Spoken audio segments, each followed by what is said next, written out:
अनेकों वरदान प्राप्त किए हैं तुमने अपनी तपस्या से। पुनः तपस्या करो, प्रसन्न कर दो ब्रह्मदेव को, तुम्हें अमृत अवश्य प्राप्त होगा।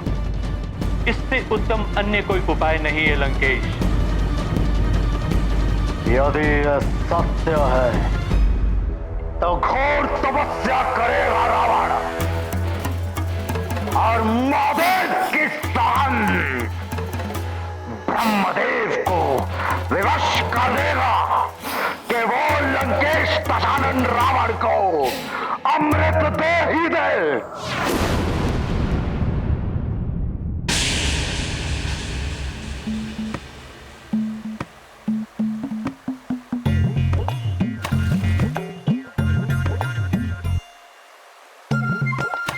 मित्रों, अब तो बताओ कि हम कौन सी क्रीड़ा का आनंद लेंगे?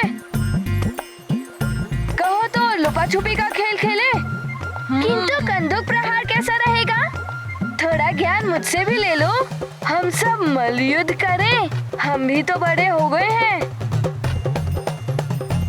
आज हमारा मित्र हनुमान किन विचारों में खोया है? कोई समस्या है क्या हनुमान? हाँ मित्र, बताओ, कोई चिंता सता रही है क्या?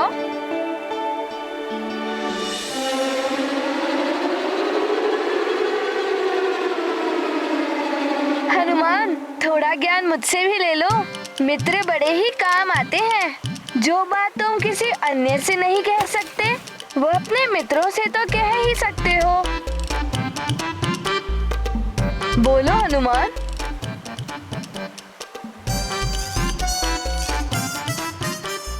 यदि हल होता तो मैं अब तक इस समस्या का निदान कर ही लेता।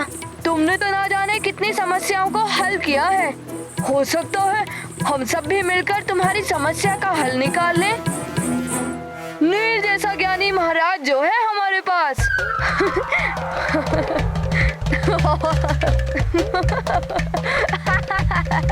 बताओ वत्स, क्या समस्या है तुम्हारी? हर समस्या का निदान है नील बाबा के पास।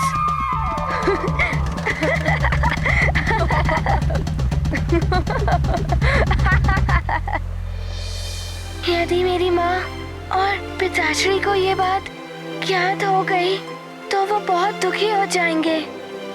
मैं उन्हें और दुखी नहीं करना चाहता। चिंता मत करो वत्स, तुम्हारी समस्या मेरे और मेरे इन शिष्यों के अतिरिक्त कहीं और नहीं जाएगी। तुम निश्चिंत होकर अपनी बात बोलो पुत्र।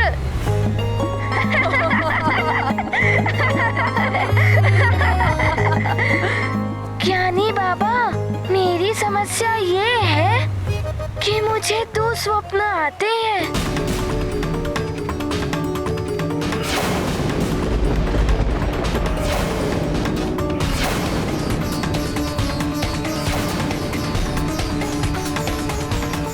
समस्या तो बड़ी गंभीर है वत्स, मुझे चिंतन करना होगा। तो आइए ज्ञानी बाबा विराजिए।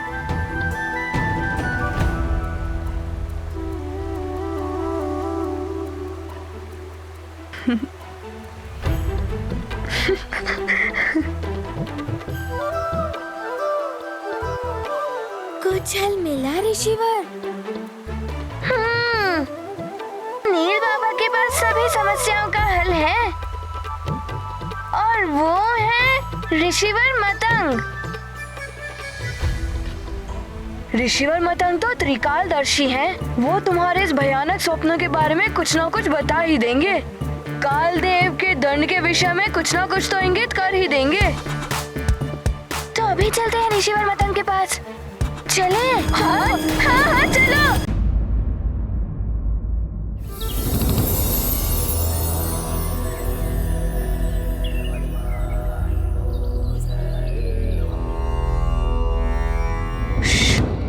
शांत, किंतु ऋषिवर मतंग ध्यान मग्न है, उनका ध्यान भंग नहीं होना चाहिए। कालदेव ना जाने क्या दंड देंगे। मेरे स्वप्न का क्या अर्थ है? कहीं मेरे परिजनों पर तो कोई संकट नहीं है? मेरी दुविधा दूर कर दे ऋषिवर तो उचित है।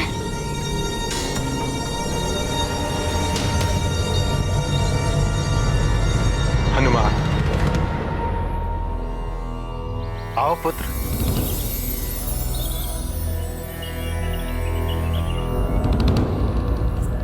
प्रणाम ऋषिवर। प्रणाम ऋषिवर। कल्याण हो पुत्र। ऋषिवर, वो हम काले देव क्या दंड देंगे? दो स्वप्न का क्या प्रभाव होगा, यही सोचकर चिंतित होना हनुमान। इन्हें तो सब ज्ञात है। ऋषिवर मतंग अवश्य हनुमान की दुविधा मिटा देंगे।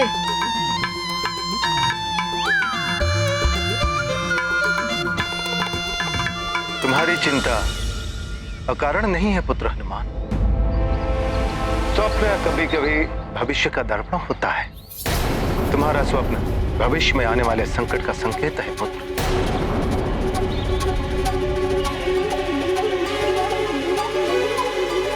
ऋषिवर मतंग, मैं किसी भी संकट का सामना करने के लिए प्रस्तुत हूँ, किंतु मेरे कारण मेरे प्रियजनों को कोई कष्ट नहीं होगा ना?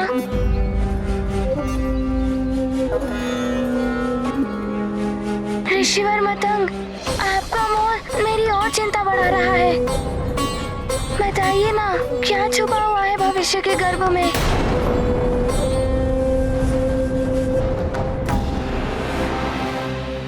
हनुमान, छत्र लगा लो तो धूप से रक्षा होती है। जल भंडारण करके चलो तो मरुथल भी पार कर सकते हो। समय रहते ही उपाय कर लोगे तो संकट से मुक्ति मिल सकती है, अन्यथा काल का दंड तुम्हारे लिए बहुत बड़े दुख का कारण बन सकता है। कितना भयंकर होता है काल का दंड, जिसका अनुमान भी नहीं लगा सकता है हनुमान। ये तो सत्य है महाराज कालदेव, किंतु आपने क्या सोचा है दंड के विषय में? चित्रगुप्त जी, आप भविष्य संहिता में देखकर बताइए कि हनुमान के परिवार में किसकी मृत्यु निकट भविष्य में होने वाली है।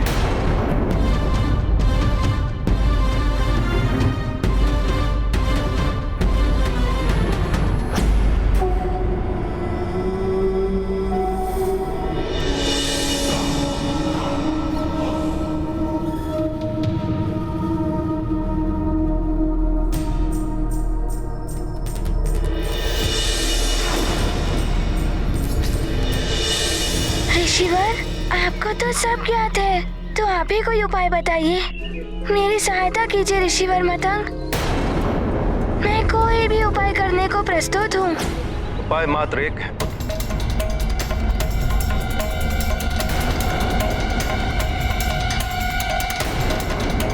मृत्युंजय महादेव की शरण।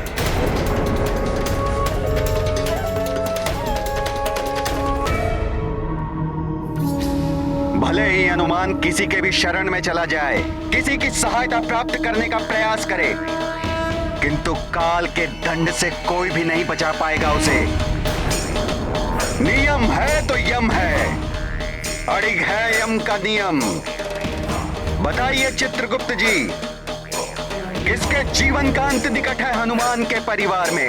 ये देखिए, सुमेरु के राज परिवार में किसी भी सदस्य की आयु निकट भविष्य में पूर्ण नहीं हो रही है। प्रभु, अभी किसी की मृत्यु का योग नहीं है हनुमान के परिवार में। नहीं,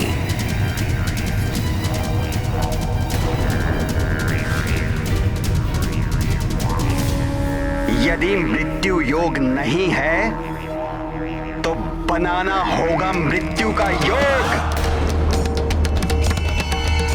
ये क्या कह रहे हैं महाराज कालदेव? कहीं आप अकाल मृत्यु की? अकाल मृत्यु!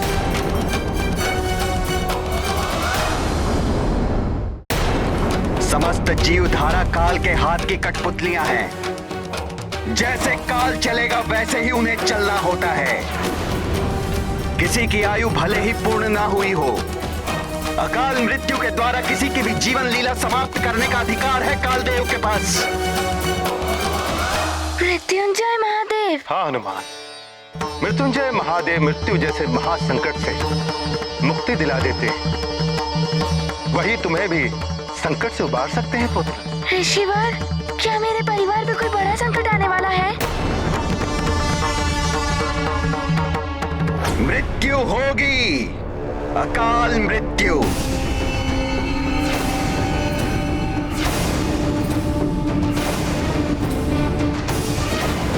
हनुमान के पिता की, पिता की, पिता की, पिता की, हनुमान के पिता के पिता के पिता के।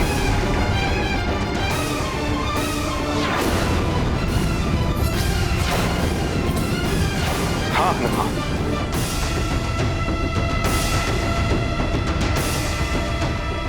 संकेत तो संकट के ही है।